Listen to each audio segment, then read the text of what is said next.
Hi, my name's Phil. I like talking about politics, and in this video I'll be reflecting on what UK manufacturers have been saying recently about Brexit and how one particular take-home exposes the utter dishonesty of the entire project, but also how Labour, who seem to be gearing up to actually start talking about Brexit this autumn properly, I hope, could find rich reward.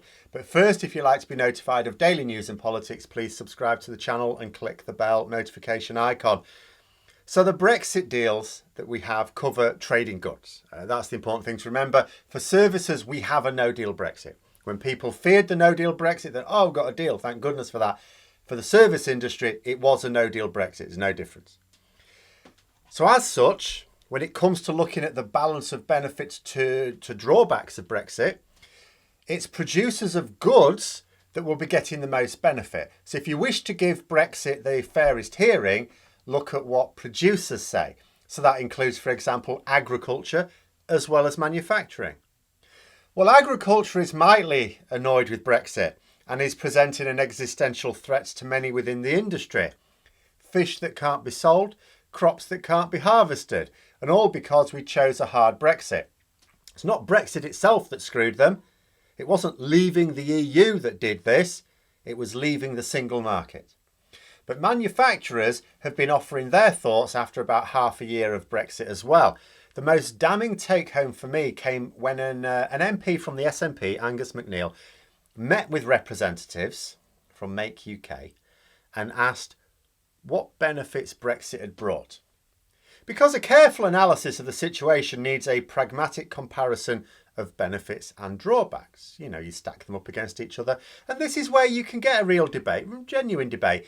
Because what you do is you have to think, so how do we quantify the benefits and drawbacks in order to decide what the balance is? I mean, normally you would say, if you're talking about economic benefits and drawbacks, so how is it affecting our economy? Very difficult to get the definite figures on that because you have to wait. You know, Brexit could damage a lot of businesses, for example. You go, well, that's bad. But if it helps many more, it can still produce more economic growth and more and better jobs and be a net benefit.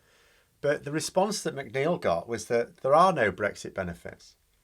You couldn't get a single manufacturer to name a single one, not even a small one, that would be swallowed up by all the downsides. There wasn't even a, well, there's this thing that's a bit better, but it's not worth it for all the downsides. No, not even that. And this is one of the more maddening aspects of Brexit, because it's not a debate. There is no debating position. Brexit has done nothing at all for UK manufacturing. That's clear from that meeting. Brexit has done nothing for agriculture. That's also clear. The deal doesn't even cover services, so they're not benefiting either. The only people that will benefit from Brexit are those dishonest few who can profit from the burning of EU regulations that ensure a level playing field for businesses and rights for us. And this exposes the contract, really. If there were benefits of Brexit, that wouldn't mean Brexit was worthwhile. It's only worthwhile if there's a net benefit, not just individual ones. But if there were any benefits, no matter how outweighed by the downsides, the government and the hard Brexit media would be shouting them from the rooftops.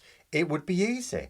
When it comes to most of the mainstream media, they are either quite happy to praise Brexit because they pushed for it, or are compelled to do so, like the BBC, by a government very much in control of them.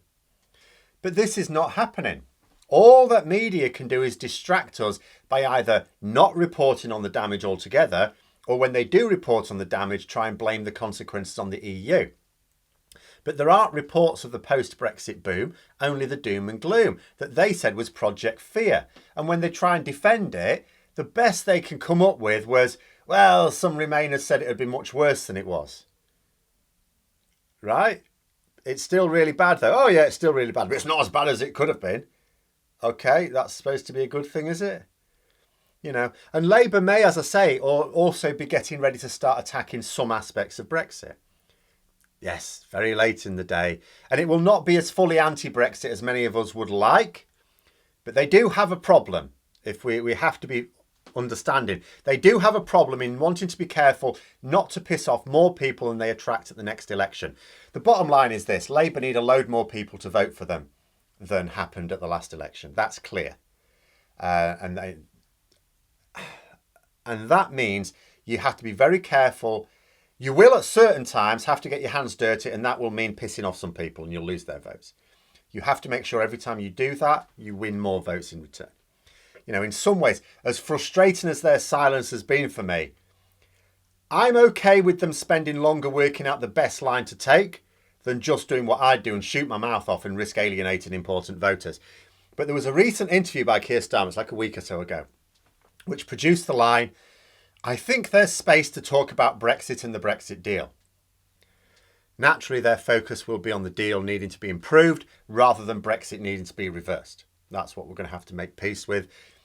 Like I've said before, the first step to reversal anyway is aligning with the EU again. You can't reverse Brexit just like that. It wasn't as easy to reverse as it. Things are a lot harder to rebuild than they are to destroy. Anyone could destroy something, you just take a hammer to it.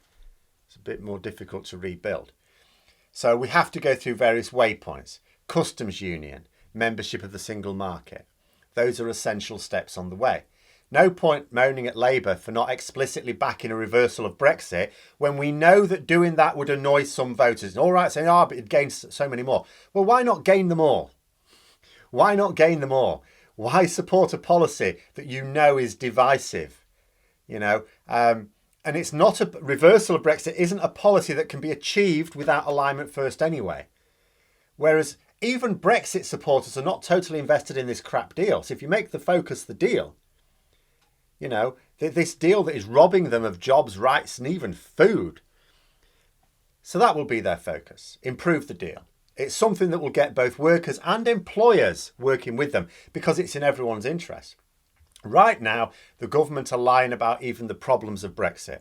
For example, they force a lot of attention to be on the subject of tariffs and quotas. It allows them to hail this tariff-free deal we've just made with this country as a free trade agreement. But it's not a free trade agreement. Tariffs are only a small part of the picture.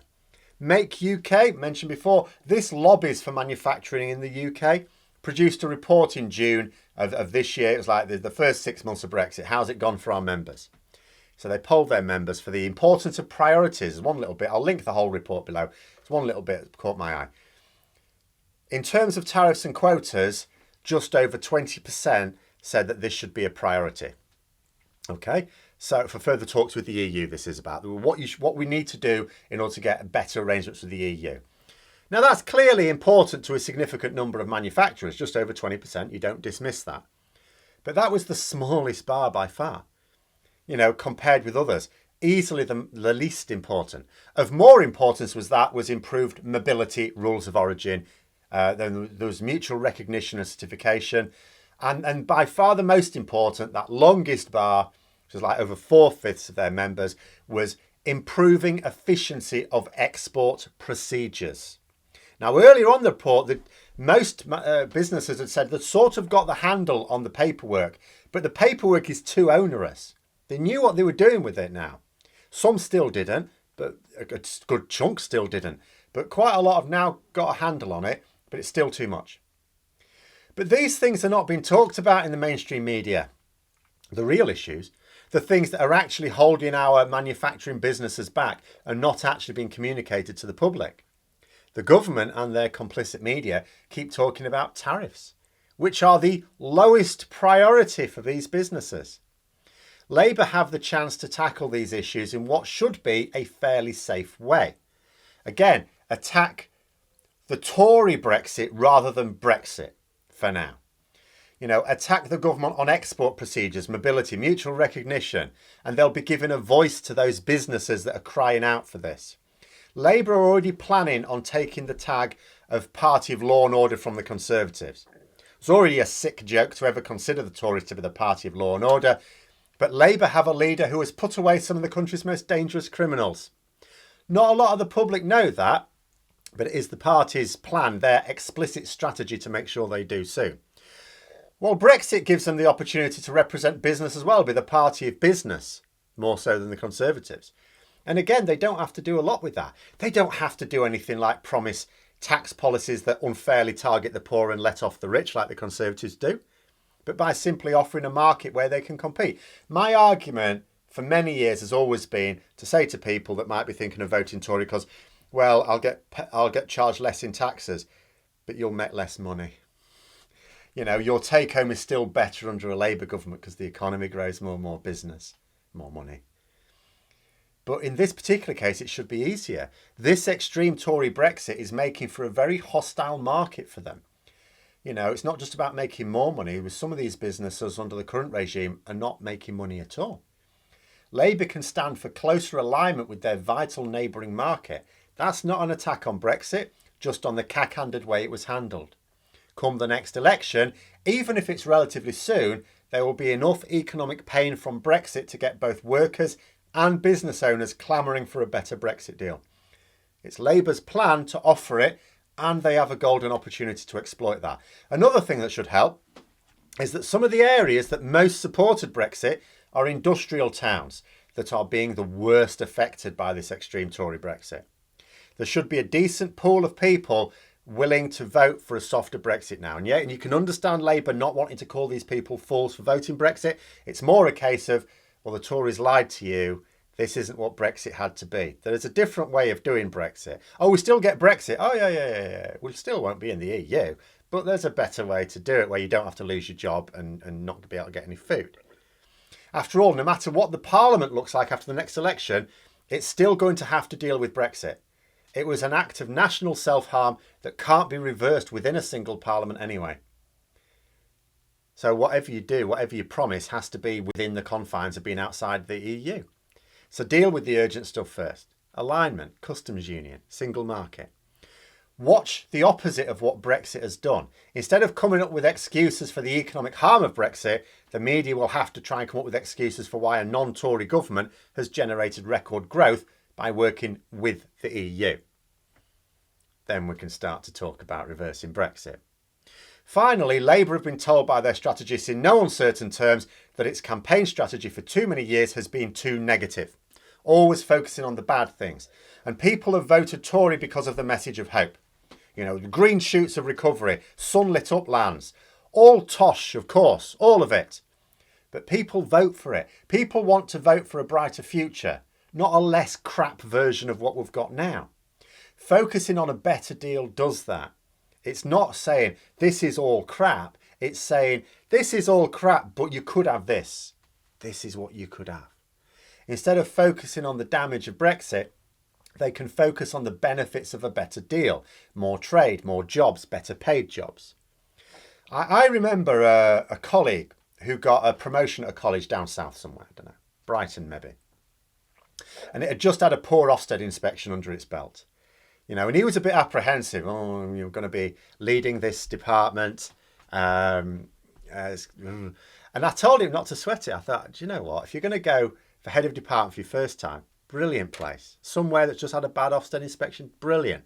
Because when a team is on its arse, even small little tweaks, small things can bring massive improvements. Always easy to make improvements when you're at the bottom. Like when you're flying high, when you're brilliant, world beat it. It's really hard then to make any improvements. It's really hard just to tread water at that point. Come the next election, the Conservatives will have made such an arse of things that I don't want to say it'll be easy for Labour, because that would be a ridiculous thing to say, because the deck is going to be stacked against them very badly. It already is. It has been for some time. It's going to be worse this time because of the elections bill that I already talked about. But it should also be a real opportunity to show how massive improvements can be made without falling into the 2019 trap of offering too much. People didn't believe that Labour could deliver on their 2019 manifesto, not because of any individual thing, just too much. You try and do too much. Little things, tiny little tweaks that will make huge differences. But those are my thoughts. Let me know yours in the comments below. Hope you found the video interesting. If you did, don't forget to click the like button. And if you'd like to support the channel further, please also click the Patreon link for details. And until next time, I'll see you later.